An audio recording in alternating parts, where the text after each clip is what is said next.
안녕하세요. 네, 안녕하세요. 저 임실군 전 건설과에 지금 재직 중인 박준상이라고 하는데요.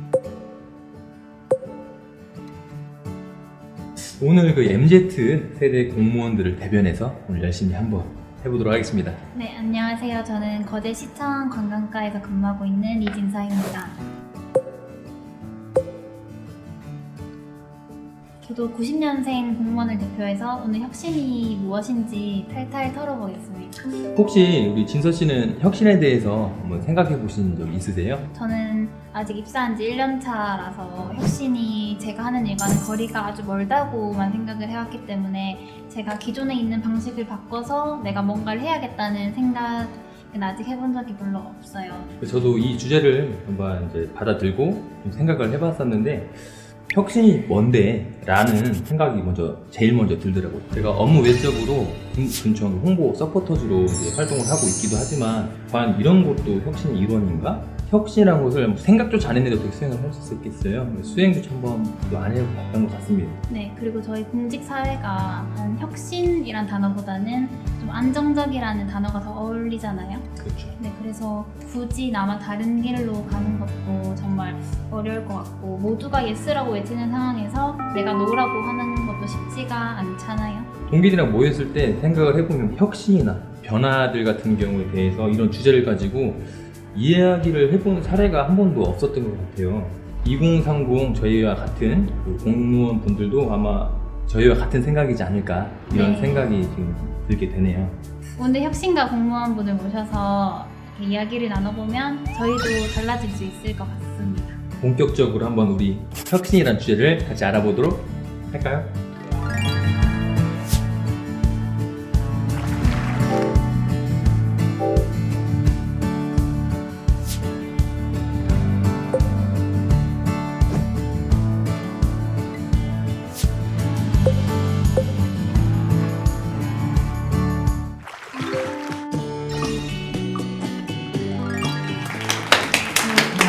안녕하십니까.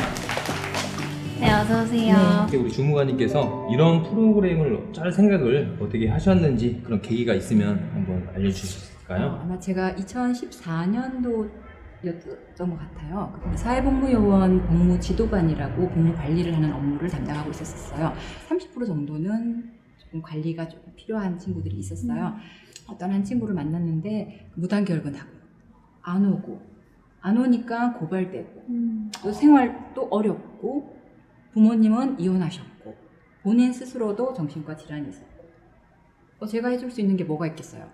계속 다독여서 다녀 라는 것밖에 없었어요. 그런데 일이 터진 거예요. 소집해서 한 달이 남았는데 전화가 온 거예요.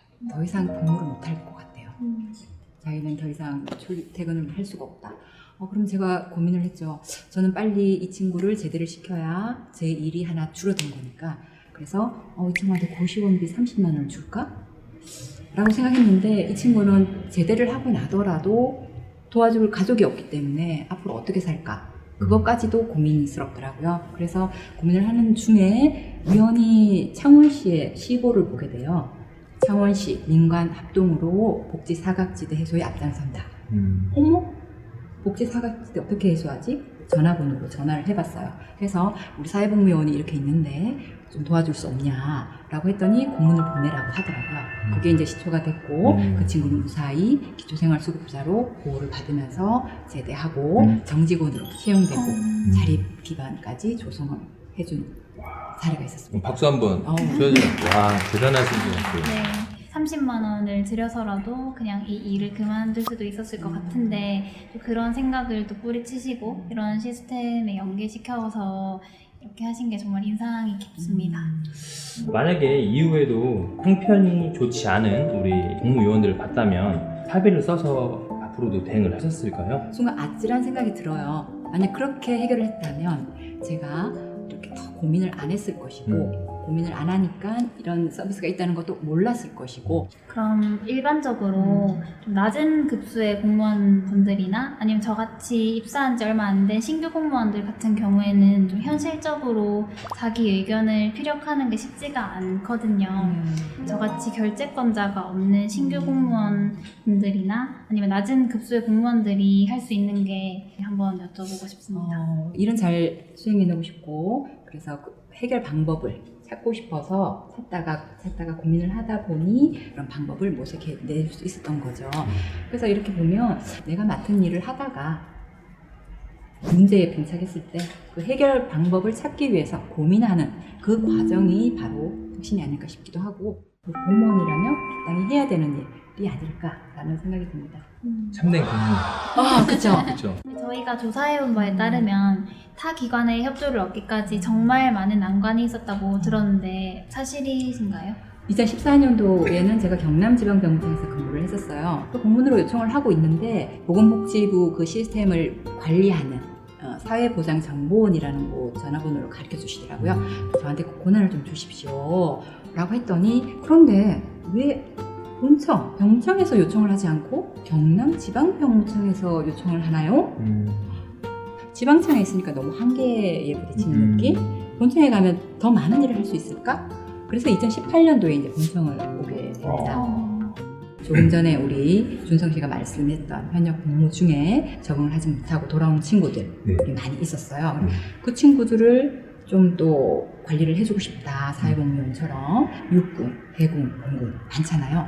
거기를 관장하는 기관이 국방부.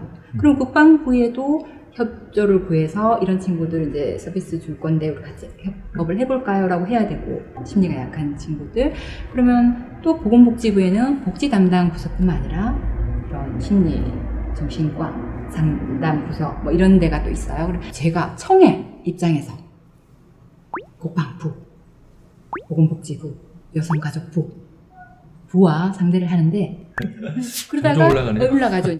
전화 찾아가고 끊임없이 그 과정을 거치면서 오늘 이 시스템 구축까지 온 것 같습니다. 지금 듣기만 해도 진짜 복잡해 보이고 힘들어 보이긴 하지만 그만큼 이 결과물을 내니까 엄청 보람이 있을 것 같아요. 지금은 감개무량하죠. 사실 모르겠지만 듣는데도 힘들어 보여요.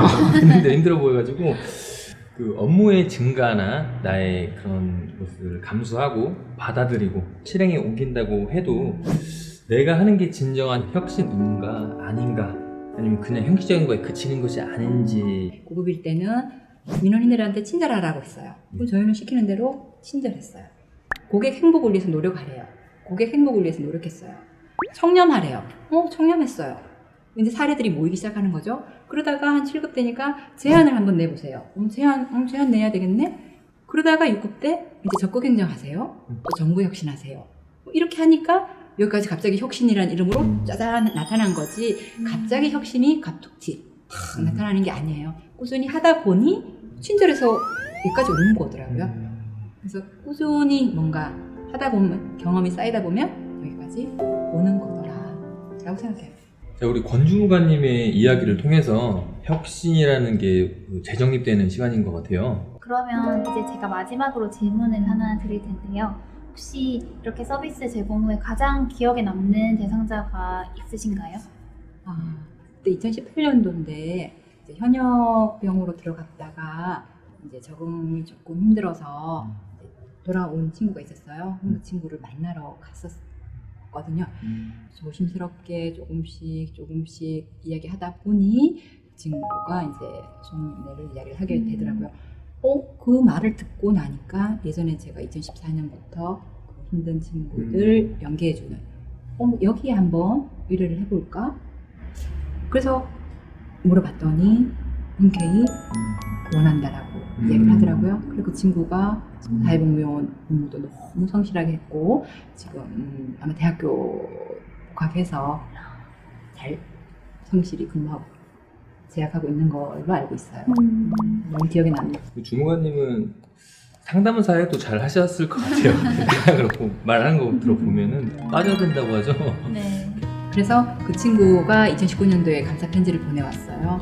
그 마음이 너무 감사하고 제가 잊지 않기 위해서 이렇게 와. 편지를 그리고 엄청 뿌듯하시고 보람되고 그래요. 그러실 것 같은데 혹시 실례가 되지 않는다면은 편지 한번 공개. 중호관님. 중호관님. 안녕하세요. 민웅님? 너무 감사해. 너무 감사해. 어떻게 나. 박수라도. 세상에. 잘 생활했어요? 네. 너무 밝아서. 너무 밝아서 살찐 거 아니야? 너무 밝아졌는데? 그럼 2018년도에 보고 처음이죠. 처음이고 전화 통화는 이제 1년에 한 번 정도씩 했고. 거리가 멀다 보니까. 아무래도 그러면 엄청 뿌듯하실 것 같아요. 공직에 보람이 있으실 것 같아요. 부럽네요, 진짜. 내 아들 키운 것 같아. 한 3년 정도가 지났는데 근황이라고 할까요? 지금은 이제 다시 학교를 다니고 있고요. 대학생 생활을 하고 있고, 이제 덕분에 건강 문제도 많이 좋아졌고, 이제 경제적으로도 어느 정도 해결이 많이 돼서 잘 생활하고 있습니다. 혹여나 우리 주무관님의 그런 상담이나 네. 그런 서비스나 그런 것을 없었다고 한다고 하면 어떻게 됐을까? 시에서나 아니면 근처 공공기관에 연락을 해서 저 이런 거 돼요? 라고 물어볼 그런 것도 정보조차 없었는데 그냥 일방적인 도움이죠. 어떻게 보면 그런 도움을 받았다. 뭔가를 도움이 필요해서 한다면 얼마나 힘들까? 그런데 지금 나이도 그런데 어린 친구가 어떻게 가서 저 이렇게 도와주고 그래서 먼저 다가가야 될 필요성을 느끼고 실천을 했던 거예요. 그런 것 같아요. 처음에 이제 서비스가 원래 있는 건 줄 알았어요. 저는 원래 있는데 담당 직원분이시니까 담당 공무원분이시니까 이렇게 서류를 주신 거구나라고 생각을 했는데 직접 만드신 거라고 하니까 되게 놀라웠죠. 저도 아팠고 이제 엄마도 아프다 보니까 너무 힘들었었거든요. 그때 당시에. 어떻게 보면 제가 다시 살아갈 기회를 주신 거죠. 자주는 아니지만 그래도 가끔씩 연락 드리면서 그렇게 지내고 싶습니다. 너무 감사합니다. 이렇게 혁신을 수행하고 또 직접 효율적으로 만든 업무를 통해서 국민의 삶이 이렇게 바뀐 거잖아요. 어떻게 보면은 한 사람의 삶이 바뀐 현장을 보니까 너무 감동적이고 저도 눈물이 나려고 하는데 민욱뿐만 아니라 다른 사람한테도 그 어루만져 줄 수 있는 그런 공무원이 되자고 다시 한번 다짐 먹게 되네요. 너무 감사합니다. 자, 오늘 귀한 시간 내주신 덕분에 정말 우리 혁신이란 무엇인지에 대해서 많이 깨달은 시간이 된 것 같은데요. 가슴으로도 정말 느끼고 좀 뭉클한 부분도 있었던 것 같아요. 그래서 오늘 함께 해주신 두 분, 우리 김진 씨도 감사합니다. 혁신이란 단어를 떠올리면 좀 무게감이 느껴지는 단어였거든요. 그냥 내 앞에 있는 일 하나하나 작은 것을 수행하면은 그게 나중에 모여서 큰 혁신이 될 수도 있겠구나. 혁신이란 어렵지만은 않은 것이다. 열정 같습니다. 듣는 것만으로도 힘들었거든요. 어떻게 그걸 하지? 그리고 또 지금 생각해보니까 좀 즐기셨던 것 같아요. 그 안에 뭐 지침도 있었긴 하겠지만 보람도 느끼는 부분도 있었던 걸로 봐서는 사실 그래요. 또 돌아가서 그대로 갈 수도 있긴 한데 노력해야 될 부분, 과제라고 생각이 듭니다. 내가 맡은 일을 하는 과정에서 내 주위에 문제에 관심을 가지고 해결해 나가기 위해 노력해 가는 과정, 고민을 끊임없이 하는 과정이라고 생각합니다.